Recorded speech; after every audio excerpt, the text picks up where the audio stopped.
सभी को नमस्कार। लास्ट टाइम हमने पढ़ा था इनऑर्गेनिक फार्मास्यूटिकल्स में टॉपिकल एजेंट। टॉपिकल एजेंट यानी एंटी माइक्रोबियल्स, उसकी क्लासिफिकेशन देखी हमने और मैकेनिज्म ऑफ एक्शन देखा और सम एग्जांपल दिए जो कि हमारी अकॉर्डिंग टू पीसीआई ये जो सॉल्ट के नेम हैं जैसा आप देख रहे हैं सामने स्क्रीन पर। इनऑर्गेनिक फार्मास्यूटिकल्स में टॉपिकल एजेंट के आगे सिल्वर नाइट्रेट, आयोनिक सिल्वर। तो इस तरह के 1 2 3 4 5 6 7 सॉल्ट हैं।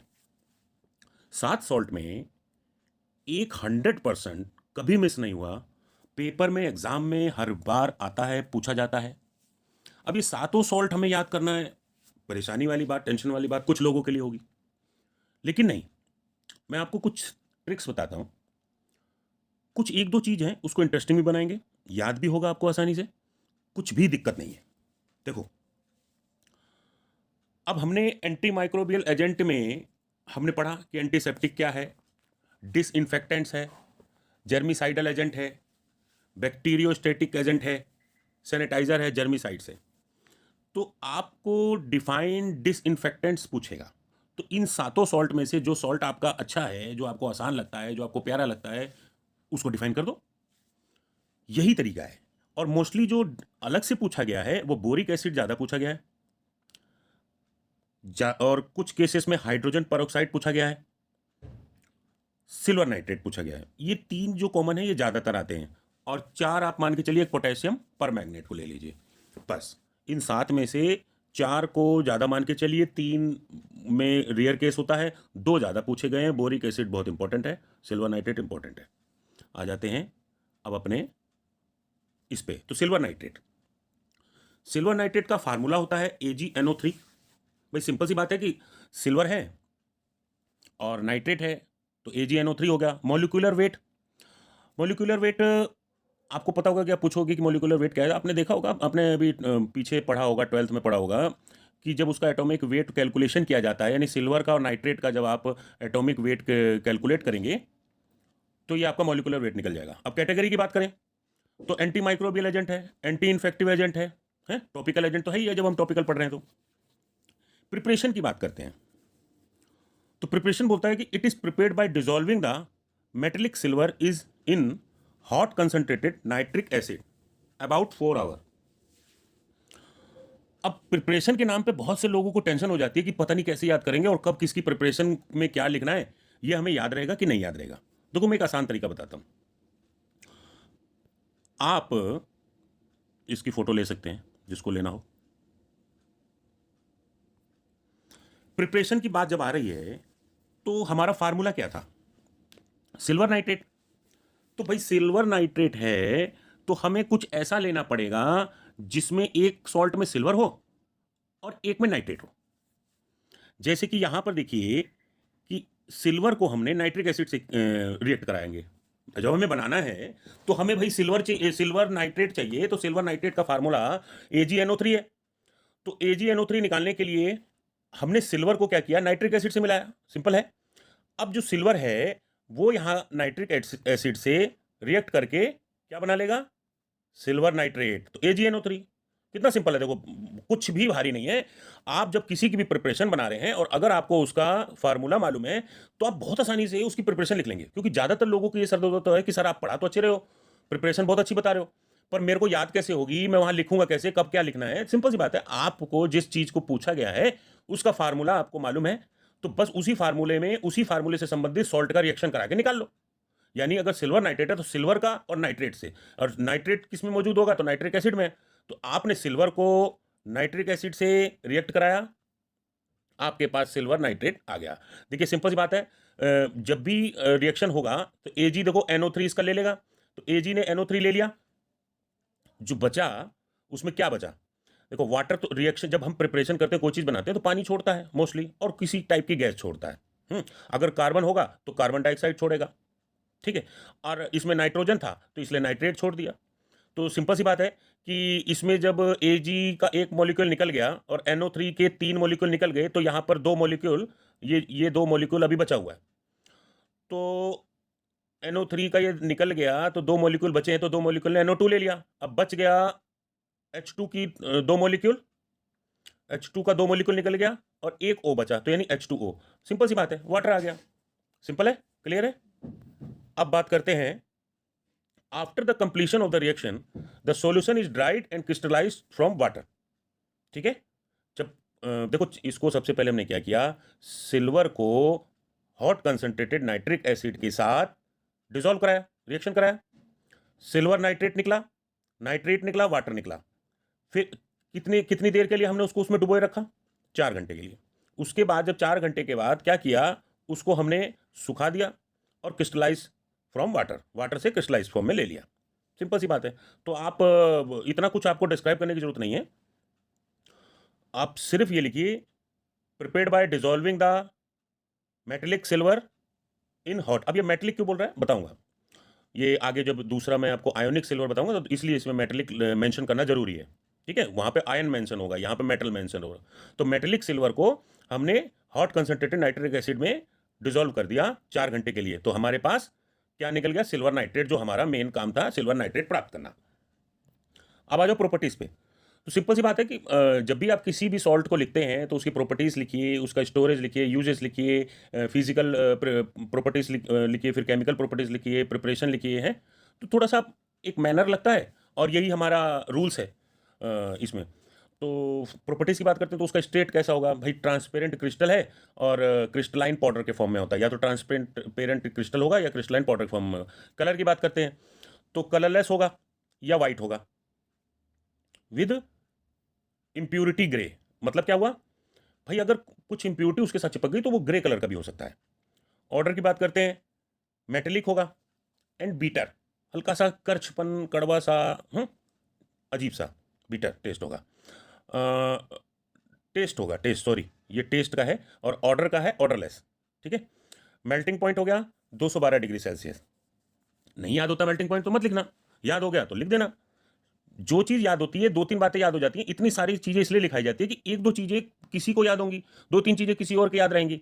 भाई देखो, कलर और ऑर्डर, तो ज्यादातर आपको सारे सॉल्ट कलरलेस ही हैं, सिंपल सी बात है। ऑर्डर की बात करें तो सारे ऑर्डरलेस ही हैं। ठीक है, टेस्ट आप मत लिखिए, अगर टेस्ट आपको याद होता है तो लिख दीजिए, नहीं होता मत। मेल्टिंग पॉइंट याद होता है लिख दो, नहीं याद होता मत लिखो। सोल्युबिलिटी ही आपको लिखना जरूरी है कि भाई सोल्युबिलिटी इंपॉर्टेंट है, तो मोस्टली ज्यादातर सोल्यूबल इन वाटर है। तो सोल्युबिलिटी में it is soluble in water and alcohol. Nature क्या है, एक्वा सोल्यूशन आर एल्काइन है, एल्काइन के रूप में। ठीक है, नेचर याद होता है, ठीक है, नहीं तो आप अपना एक कलर लिख दो, ऑर्डर लिख दो, और सोल्युबिलिटी लिख दो। ये 3 प्रॉपर्टीज में आप ये 3 बातें लिख दो प्रॉपर्टीज में। अब स्टोरेज की बात करते हैं, तो should be stored in amber coloured bottles in A cool and dark place. भाई एम्बर कलर्ड की आपने देखी ना, एक धुंधली सी, एक अजीब सी कांच की शीशी, उसी को एम्बर कलर्ड बॉटल्स बोलते हैं, राइट। कहने का मतलब है कि नॉन मेटेलिक होना चाहिए, air tight container. Non metallic क्यों होना चाहिए, क्योंकि मेटल के साथ ये रिएक्शन कर जाएगा ये सॉल्ट। क्लियर है। अब इसकी फार्मास्यूटिकल फॉर्मुलेशन की बात करते हैं, तो silver nitrate solution, silver nitrate gel, silver nitrate ointment, भाई सब पे सिल्वर नाइट्रेट लगेगा, और silver nitrate cream. Market preparation की बात करते हैं, silver nitrate, Silverex ionic gel, Dermoguard, एफिल जेल।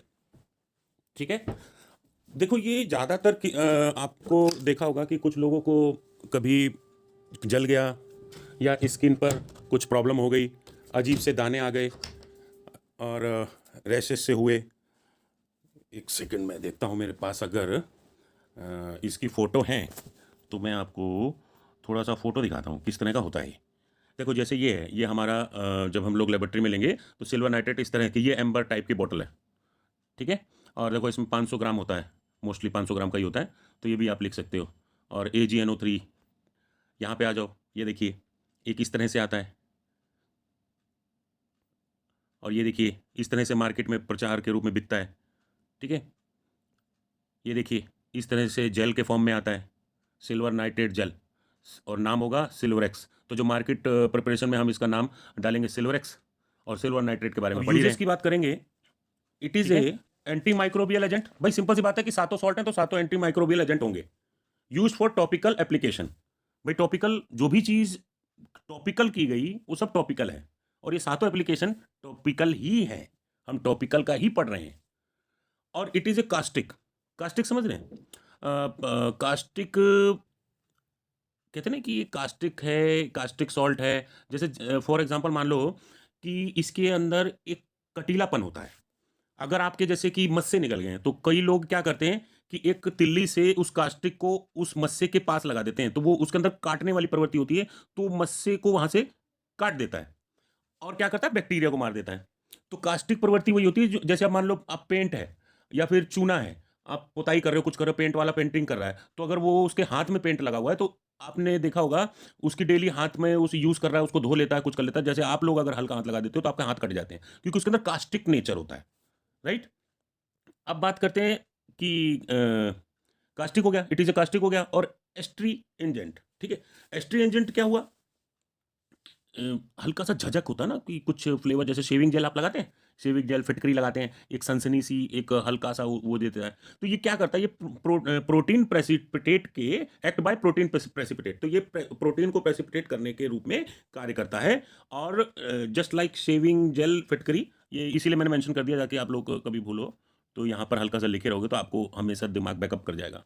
फिर क्या, बैक्टीरिया साइडल, बैक्टीरिया साइडल के रूप में भी काम करता है। अब बैक्टीरिया साइडल क्या है, बताया था कि आपको लास्ट टाइम बताया ना कि साइडल जहां भी लग गया यानी उसको साइड कर देना, उसको किल कर देना, तो बैक्टीरिया को किल कर देने का काम करता है। और बैक्टीरिया स्टेटिक भी है, तो बैक्टीरिया को रोकने का काम करता है। स्टेटिक का मतलब होगा to stop the growth of bacteria, ठीक है। तो अगर मान लो डिफाइन एस्ट्रिएंजेंट में आ जाता है तो आप सिल्वर नाइट्रेट को ले सकते हो। उसका सिल्वर नाइट्रेट का फार्मूला बता दो, मॉलिक्यूलर वेट बता दो, मत बताओ मॉलिक्यूलर वेट याद नहीं है तो कैटेगरी बता दो कि एंटी माइक्रोबियल एजेंट है और एंटी इन्फेक्टिव है, टॉपिकल एजेंट है। और प्रिपरेशन लिख दो, प्रॉपर्टीज लिख दो, स्टोरेज लिख दो, और फार्मास्यूटिकल फॉर्मुलेशन लिख दो। तो इस तरीके से मार्केट प्रिपरेशन लिख दो और यूजेस लिख दो। तो ये हो गया। अब बात करते हैं a 10% solution of AgNO3 use to treat mouth ulcer. मुंह के छालों के लिए 10% इस सोल्यूशन का लगाया जाता है, यूज किया जाता है। तो it is used on wounds and ulcer. आपने मोस्टली देखा होगा कि घाव वाव हो जाते हैं ना, घाव कई लोगों के कुछ एक स्किन में इन्फेक्शन आता है या फिर कोई ऐसा, भाई ज़्यादातर घाव भर जाते हैं, चोट होती है जो भर जाते हैं, और बहुत से लोगों के वो घाव भरते नहीं हैं और एक अजीब सा हो जाता है, धीरे धीरे सड़ने लगता है। तो ऐसे केसेस में इसका उपयोग किया जाता है, ठीक है। और इन कॉस्मेटिक में क्या किया जाता है, use to dye eyebrow and hair. तो ये हमारा सिल्वर नाइट्रेट हो गया। अब इसी का एक आयोनिक सिल्वर है। अब इसमें दोनों में क्या डिफरेंस है, बात करते हैं नेक्स्ट की। देखो आयोनिक सिल्वर ये क्या है, a silver ion is an atom of silver that has one missing electron. इसके अंदर एक इलेक्ट्रॉन मिस होता है।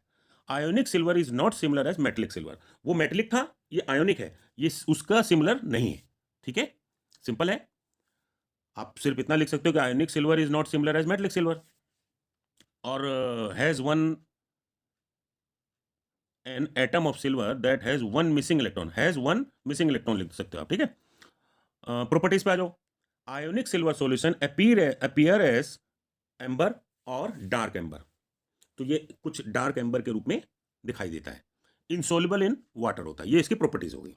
प्रिपरेशन की बात करते हैं तो silver ion is obtained by removing one electron from A silver atom. भाई सिल्वर एटम में से एक इलेक्ट्रॉन रिमूव कर दोगे तो सिल्वर आयन आ जाएगा। It is not similar as metallic silver, ठीक है। बहुत सिंपल है, प्रिपरेशन में कोई आपको रिएक्शन नहीं लिखनी पड़ी, कोई कुछ नहीं लिखनी, एक डेफिनेशन ही लिख दी, आपका एक काम हो गया। स्टोरेज की बात कर लेते हैं। It should be stored in glass, glass में स्टोर किया जाता है। एंटीबायोटिक के रूप में यूज होता है, एंटी फंगल होता है, एंटीवायरल होता है। फॉर्मुलेशन की बात करते हैं तो सॉल्यूशन के फॉर्म में आता है, पाउडर के फॉर्म में आता है और जेल के फॉर्म में आता है। मार्केट प्रिपरेशन की बात करेंगे तो एंटी बैक्टीरियल हैंड वॉश, ठीक है। एवी सिल्वर ग्रीन के नाम से आता है, अर्जेंटाइन 23 जेल के नाम से आता है। तो ये हमारे 2 सॉल्ट हो गए कंप्लीट। अब थर्ड में हम बात करेंगे, देखिए 2 सॉल्ट आप ढंग से पढ़ लीजिए। थर्ड में हम अगला जो क्लोरोहेक्सिडीन ग्लूकोनेट के बारे में बात करेंगे। वीडियो लंबी ना हो जाए इसलिए यहीं पर स्टॉप करते हैं और आपसे ये निवेदन करते हैं कि अगर अच्छा लगता है हमारा वीडियो और हमारी मेहनत सफल है तो कम से कम एक लाइक एक सब्सक्राइब करना बनता है आपका। आपका एक सब्सक्राइब करना बहुत महत्वपूर्ण है। धन्यवाद।